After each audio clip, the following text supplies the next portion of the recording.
This is the Padua Podcast Network. In one interview, she said that the secret to her longevity lied in drinking rice wine and eating eel. Running a Fever, episode 163, Living to 100, Chiyo Miyako.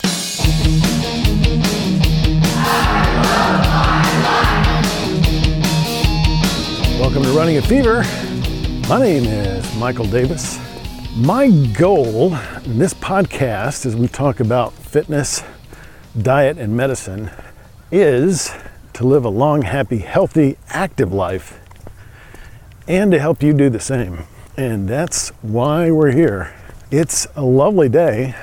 I don't see a cloud in the sky. There may be some like really misty stuff way up high. But it's pretty warm. Almost exactly the middle of May by a couple of hours. It's May 15th, a little after 2 o'clock. So just about the exact middle of May. The official temperature in the official Running a Fever conveyance was 84 degrees when I stepped out of it onto the trail here. So kind of warm.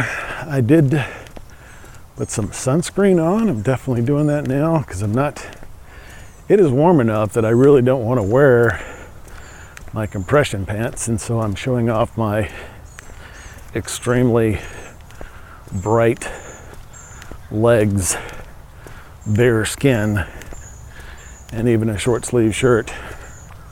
So trying to stay cool here today. There's some shade on the trail, and I was trying to maximize my shade by sometimes going to the other side of the trail, which works. It's not too busy, but then I almost got hit by a bicycle and decided to just stick to the right lane. There is actually a dividing line. I may just show you this picture, which I'm going to take of the line itself. And I can show you that there are in fact two lanes to this trail.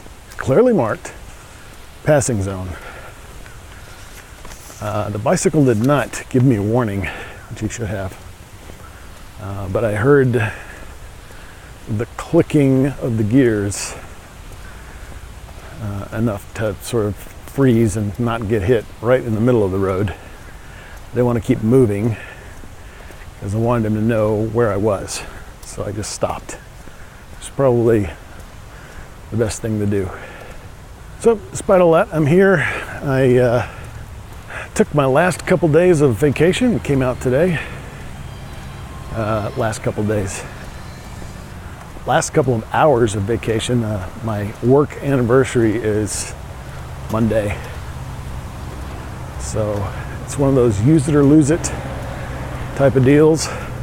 So a couple of hours of vacation, and it means I'm out here probably during the hottest time of the day.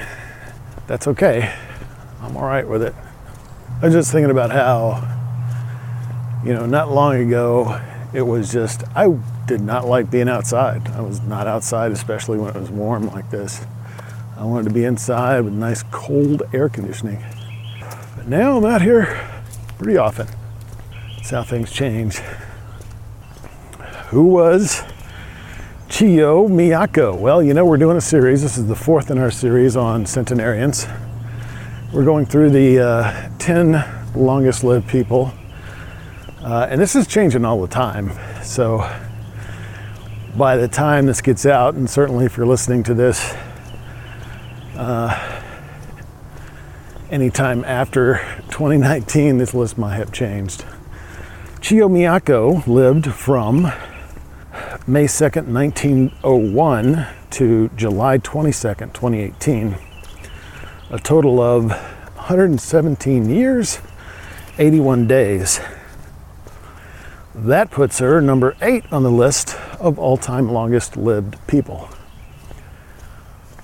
So keep in mind as we go through these that what we're trying to do is not just marvel at these people, but I wanted to go through a bunch of them to sort of get an idea of, because you always hear those, weird ones where this person, smoked their whole lives and they still live to be over 100 or something like that, and other things.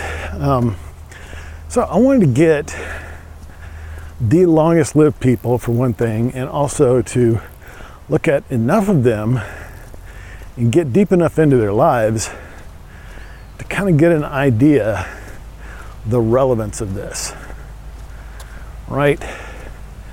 And kind of weed out, because when you hear one anecdotal story, it's one story out of a million. So that's one of the things that I wanted to do, and then just see if we can learn anything from the lives of these people. Chiyo is one of 3 centenarians on our list that is from Japan. Japan boasts a healthy diet culture and excellent health care. One Newsweek article says, and I quote, "Japan dominates the list of oldest people, both men and women. As of February 2018, the country was believed to be home to 69,000 people over the age of 100, of which 9,000 are men and 60,000 women." That gives you another view at the sort of disparity and longevity between men and women.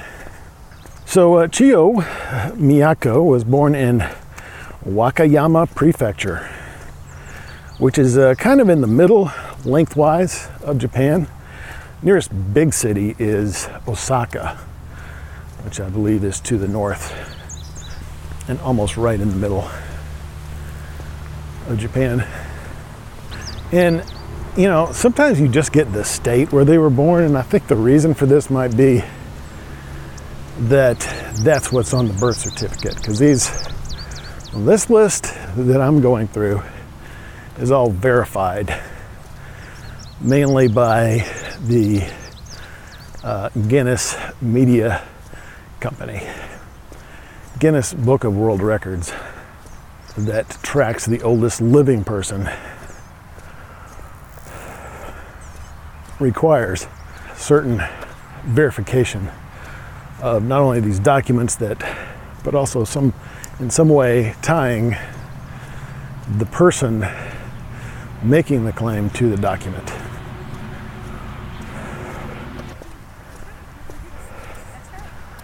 How y'all doing?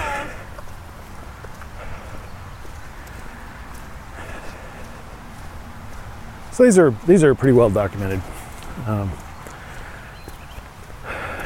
Now, Chiyo was not the oldest person in her state of Wakayama Prefecture.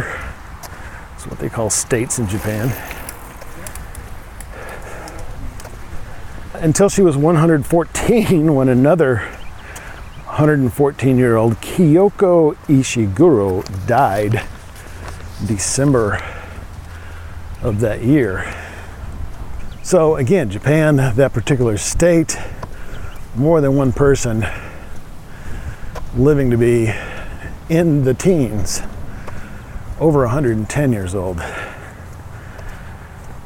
So we always like to talk about the quality of life, because we just don't want to add years to our lives. We want to add life to our years. And we want to try to live active lives right up to the very end. So what was the quality of life of Chiyo?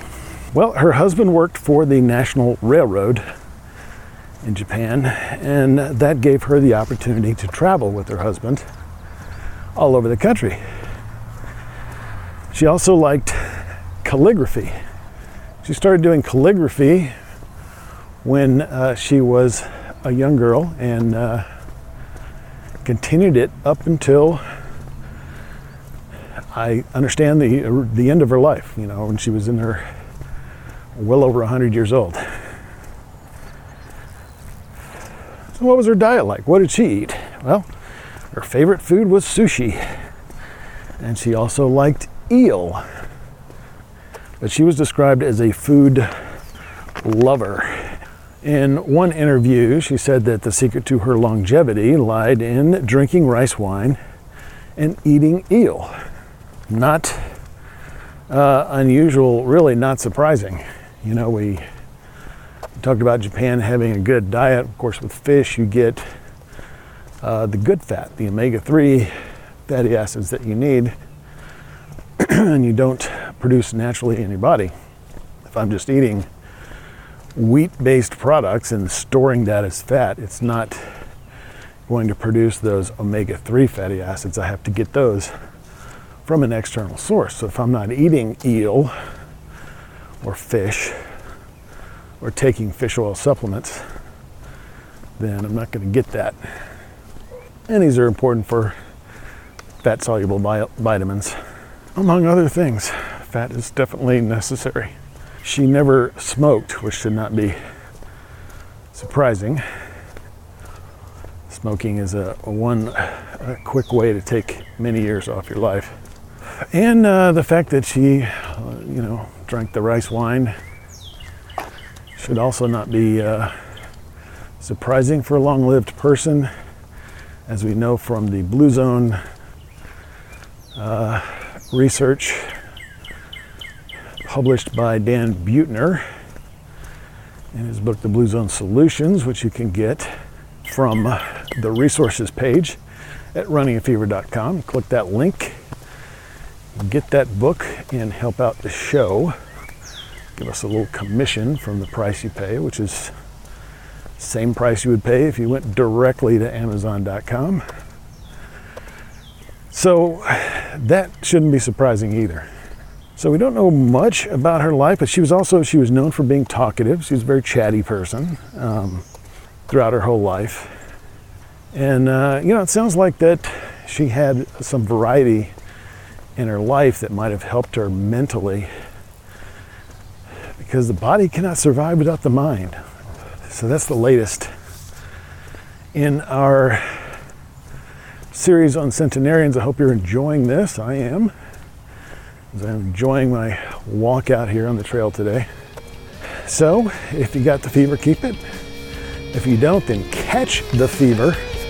Check out runningaFever.com, and I will talk to you next time.